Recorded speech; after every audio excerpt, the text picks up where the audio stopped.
आज दिनांक 29 फेब्रुवारी. आजच्या प्रवचनाचा विषय अखंड समाधानाचा मार्ग. चित्तात राखावे समाधान. चित्तात ज्याचे राहिले समाधान, तोच भगवंताचा आवडता जाण. ज्याचा विश्वास रामावरी, त्याला समाधान स्वीकारी. माझे हित रामाचे हाती, हा धरिता विश्वास. समाधान मिळत असे जीवास. दुःख ही परमात्म्याची इच्छा जाणून जो भगवंताचा झाला, त्याला देह प्रारब्धावर टाकता आला. प्रारब्धाने देहाची स्थिती हे सर्वच सांगती, पण त्यात मानता येते सुख समाधान. ध्याता एक रघुनंदन. तात्पुरते काहीतरी औषध घ्यावे, देहाच्या लोभात न सापडावे.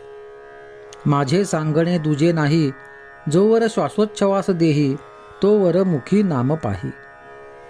तरी पण मी सांगतो एक, ठेवावा रामावर विश्वास, तोच सहाय्यकारी होईल खास. असावे शुद्ध आचरण, करावे भगवंताचे स्मरण.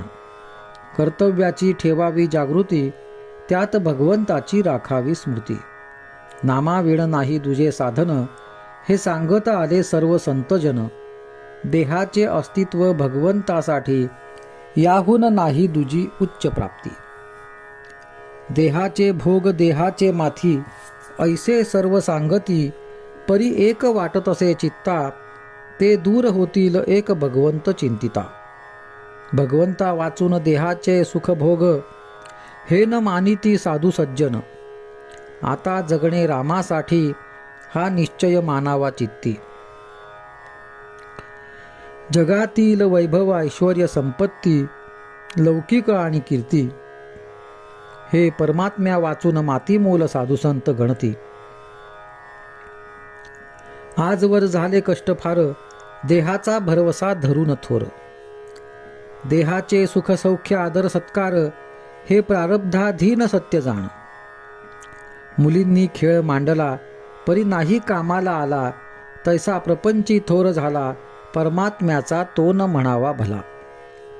रामा परते सत्य नाही, श्रुती स्मृती सांगतात हेच पाही.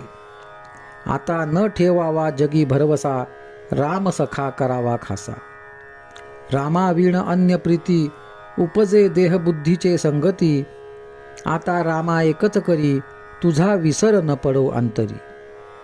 आता जसे असेल तसे होऊ द्यावे, रघुनाथ भजनी असावे.